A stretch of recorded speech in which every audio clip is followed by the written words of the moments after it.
3. La parfaite tranquillité du docteur Jekyll. 15 jours s'étaient écoulés lorsque, par le plus heureux des hasards, le docteur offrit un de ces agréables dîners dont il était coutumier à 5 ou 6 vieux camarades, tous hommes intelligents et distingués et tous amateurs de bon vin. M. Utterson, qui y assistait, fit en sorte de rester après le départ des autres convives. La chose, loin d'avoir quelque chose de nouveau, s'était produite maintes et maintes fois. Quand on aimait Utterson, on l'aimait bien. Les amphitryon se plaisaient à retenir l'aride notaire, alors que les gens d'un caractère jovial et expansif avaient déjà le pied sur le seuil. Ils se plaisaient à rester encore quelque peu avec ce discret compagnon, afin de se réaccoutumer à la solitude et de laisser leur esprit se détendre après une excessive dépense de gaieté dans le précieux silence de leur hôte. À cette règle, le docteur Jekyll ne faisait pas exception.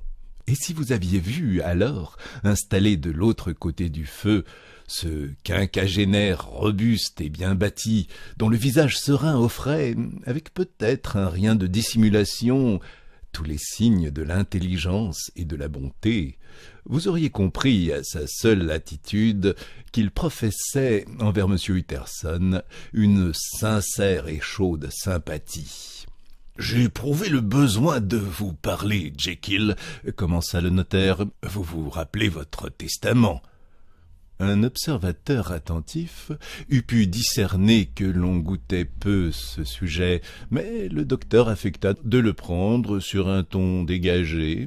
« Mon cher Utterson, répondit-il, vous n'avez pas de chance avec votre client.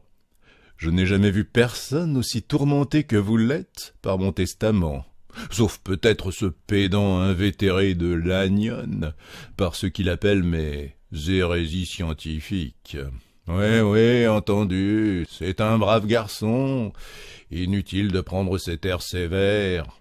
Un excellent garçon, et j'ai toujours l'intention de le revoir. Mais cela ne l'empêche pas d'être un pédant invétéré, un pédant ignare et prétentieux. Jamais personne ne m'a autant déçu que Lanyon.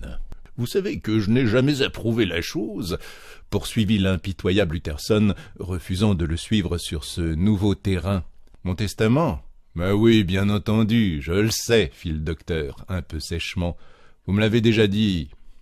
Eh bien, je vous le redis encore, continua le notaire. J'ai appris quelque chose concernant le jeune Hyde.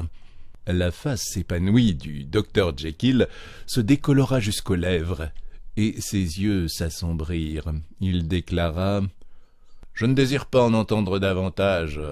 Il me semble que nous avions convenu de ne plus parler de ce sujet. »« Ce que j'ai appris est abominable, » insista Utterson.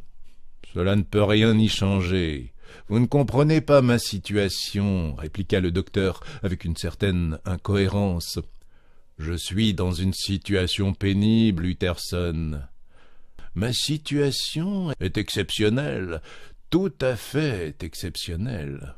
C'est une de ces choses auxquelles on ne peut remédier par des paroles. »« Jekyll, » reprit Utterson, « vous me connaissez, je suis quelqu'un en qui on peut avoir confiance.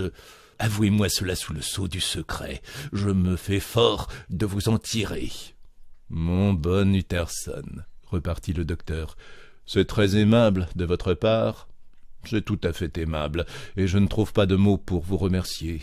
J'ai pour vous la foi la plus entière. Je me confierai à vous plutôt qu'à n'importe qui, voire à moi-même s'il me restait le choix.